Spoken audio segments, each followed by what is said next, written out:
Hey guys, hope all is well, and I hope you guys are getting outside and enjoying the awesome weather that we've been having. Playing outside. I know you can't go to the playground or anything, but I'm sure you can go for walks and bike rides if you have a bike, or if you have a yard, or whatever you can to get outside. I'm sure you are.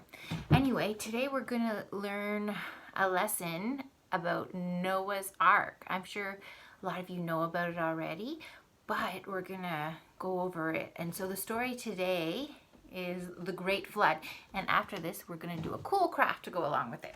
Okay, so the story is the Great Flood. Years had passed since the first man and the first woman had stepped into the world. There had been children and grandchildren and their grandchildren and on and on. The world was full of people. It was also full of trouble. Bickering, arguing, sneering, bullying, fighting. It was quite dreadful. God was very unhappy. "I'm sorry I made people," said God.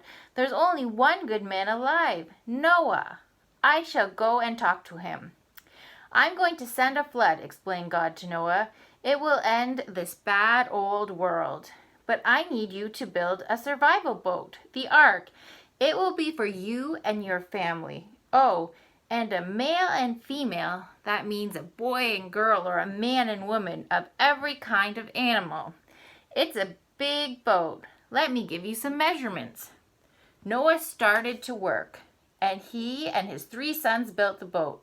Noah's wife and his sons' wives gathered the food. Together they gathered the animals, and the animals all marched in pairs. "It's time to shut the door," said God. "Here comes the rain." It rained and it rained and it rained until there was nothing left of the world. There was just a flood and an ark. It floated through the rain. It floated through the drizzle. It kept on floating as the clouds blew away. And then one day, bump. "We're on a mountaintop," said Noah. "We might as well wait here until the other mountaintops appear." As the flood began to go down, Noah opened a window and sent a raven to look for land. It flew away and didn't come back. "Unhelpful bird," muttered Noah. "Let's see if a dove can do better." The first time the dove flew out, it soon came back. Then, 7 days later, Noah sent it out again. It came back with a fresh olive leaf in its beak. "Wonderful news," said Noah. "The plants are growing again somewhere. We won't have that long to wait now." When at last the land was dry, God spoke to Noah again. "It is time to leave the ark," said God. "Send the animals out into the world. They must find homes and have families, so my world will be full again. And I will bless you and your family. You will have grandchildren and great-grandchildren, and their children will have children forever. Look at the sky. The rainbow is a sign of my promise. Never again will I send a flood like this one. For as long as the world exists, there will be summer and winter, seed time and harvest." That was a good story. And see the rainbow? That is going to be what our craft is about, because the rainbow is a promise that God won't send the flood again. So I have a printout available in the comments, but if you don't have a printer or paper or something to use, then here's the printout. You can just maybe find some white paper and cut out a cloud shape, and you can write "God is faithful, he keeps his promises," or whatever. You don't even have to write anything on it. Cardstock works better, but if you just have normal paper, that's fine. And also for this project, you're going to need construction paper cut out in the color of rainbow. So I cut these ones out in about 1.5-inch strips. If you don't have any colored construction paper or whatnot, you can always use crayons and have the kids color them the right color. You'll need a glue stick or tape or both. scissors, and some pencil crayons, or whatever your preferred method of coloring is. So the first step is to take the cloud, and you can color in the words or decorate it however you want.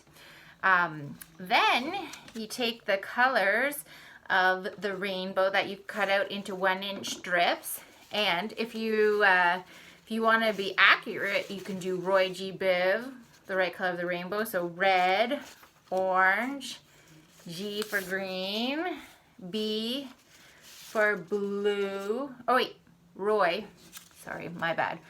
Red, orange, yellow, blue, green, and indigo. Or sorry, G, there we go. So, sorry, I've watched too many of those videos. So now we're going to take the rainbow and we're gonna tape or glue the strips onto the back in order so it looks kind of like a rainbow. Just to save time, I'm going to tape, but glue works and glue sticks work really, really good with kiddos. So I'm just gonna tape this on. I'm just gonna do this so you can see better what I'm doing.